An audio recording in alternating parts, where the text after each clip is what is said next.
Depression is such a negative and awful experience that people often want to get over it and get out of it as quickly as possible.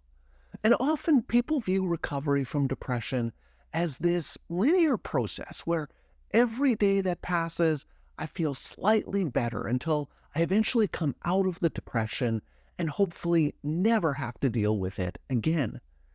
And that can be a really encouraging and positive way of thinking about depression. But the problem is, it doesn't work that way.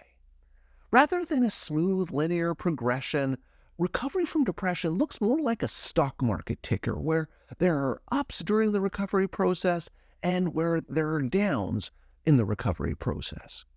And it's critical to recognize and to realize that having these ups and downs during recovery from depression is a normal part of recovering from depression. Just because you happen to have a setback in your mood, whether that's days where you feel less hopeful or you have lower energy, that doesn't mean you're falling back into a depression spiral. So it's important to recognize and be aware that little setbacks are part of the recovery process in depression. But even though these dips in mood are normal, there are two common pitfalls that people can get trapped in that can cause these temporary setbacks to spiral into something bigger, like a relapse into depression. And the first pitfall is something that a lot of people fall into without even realizing it, and that's overanalyzing the cause of mood dips. When your mood drops, it's really tempting to want to know why. Was it something I did? Did I sleep poorly? Was it that argument I had with my partner? Maybe I haven't been eating right. And these are totally natural responses and totally natural questions to ask. We want to understand why we feel the way we do so we can then fix it. But the thing is, when you get stuck in this cycle of trying to figure out why your mood dropped, what it does is it keeps your focus on the negative. You're spending all of your energy digging through the past, trying to uncover the root cause, when in reality, sometimes there is no clear cause. And the more time you spend analyzing and overanalyzing, the more stuck you become. It's like trying to solve a problem that has no solution. You can spend hours, days, even thinking about why your mood dropped. But at the end of it, you're no closer to feeling better. In fact, you probably feel worse. And this is because the more you focus on what's wrong, the more your brain starts to believe that something really is wrong. One way to think about it is to imagine that you're driving and your car suddenly starts to make a weird noise. You might immediately start thinking, what caused this? Did I hit that bump too hard? Did I skip a service appointment? Is there something wrong with the engine? But if you spend all of your time thinking about what caused the noise, you might not actually pull over to check it out. And that's the same with mood dips. Sometimes we get so caught up in trying to figure out why we're feeling low that we forget to actually take action to feel better. Sometimes there's just no clear reason for a mood drop. It just happens. So instead of focusing all of your energy on trying to find a cause, focus on what you can do to feel a little bit better. And so the idea here is to shift your focus away from analyzing to action. Instead of thinking, why do I feel this way? What you want to do is to ask yourself, what can I do right now to feel a little bit better? Maybe that means calling a friend or getting outside for some fresh air or doing some small activity that you enjoy. The key here is to take action, even if it's just a small step. And the second pitfall in depression recovery is something I've already touched on, and that's catastrophizing these drops in mood. Imagine you've been doing better for a little while. Maybe you're getting back to your regular routine, you're feeling a little bit more like yourself, and then out of the blue, out of nowhere, your mood drops. You feel low, you feel maybe a little bit lethargic, a little hopeless. And now this can be incredibly alarming. And so it's easy in that moment to think, oh no, here we go again. I'm falling back into depression. And here's where the catastrophizing trap sets in.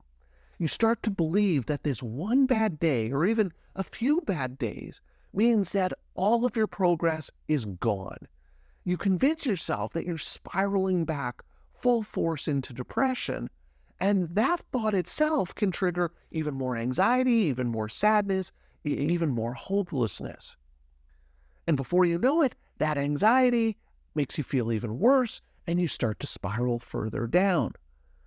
The very fear that depression is coming back then creates this self-fulfilling prophecy. What's important to remember is that mood dips are normal. Everyone experiences them, even people who aren't recovering from depression. But when you're in recovery, it's easy to feel like these dips are a sign of catastrophe or a sign of failure. But they're not. They're just a part of the natural process of healing. One way of thinking about it is that if you've ever been recovering from an injury, maybe say a sprained ankle, you know that some days your ankle feels pretty good, you're able to walk a little more easily, it's not as painful, but then you step just a little bit wrong or push it a little too hard, and the pain flares up again. That doesn't mean your ankle is permanently injured. It just means that the healing process isn't a straight line, which is the same in depression recovery. Some days you're going to feel stronger, and other days you're going to feel like you've taken a step back. But that doesn't mean you're not still on that path to get better. So how do you avoid falling into this catastrophizing trap? Well, the first step is acceptance, accepting that these dips in mood are normal.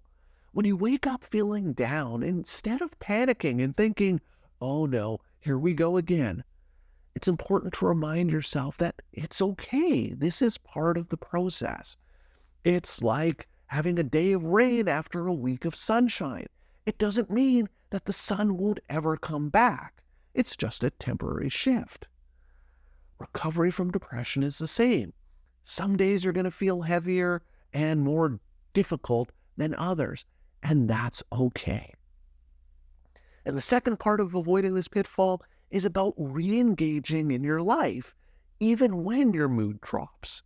And this is where people get stuck. They often assume that because their mood has dropped or is lower, they should stop what they're doing and stop everything they're doing until they feel better. But the reality is, staying active, even in small ways, can help lift your mood back up. And it's important to adjust your expectations while you do this. On a good day, maybe you're able to go for a long walk or take on a big project at work. But on low mood days, those goals might feel really difficult or impossible even. That doesn't mean you shouldn't stop altogether. It just means that you need to scale back on your goals. Maybe instead of going for a long walk, you take a shorter one just around the block. Instead of tackling that big project at work, you handle a small task that's been on your desk for a little while. The key is to keep moving forward, even if it's at a slower pace. So, acceptance and re-engagement. If you can practice these two things, you'll be much less likely to fall into that catastrophizing spiral when your mood drops. So the two key traps that depression will set for you with regards to these mood dips are overanalyzing and catastrophizing. And so by resisting the urge to try and figure out why your mood has dropped, and by practicing acceptance and focusing on small, manageable goals when you do experience a drop in mood, these can help you manage these temporary mood dips that are a normal, natural part of recovery from depression. And if you can prevent these temporary drops in mood from becoming more significant relapses, it can help you get back on that upward trajectory in your recovery. And if you want to learn more about why it's so important to scale back your goals and expectations when you're experiencing depression, I'd encourage you to check out this video. So that's all for today's video. As always, thank you for making it all the way to the end of this video, and I will see you in the next one.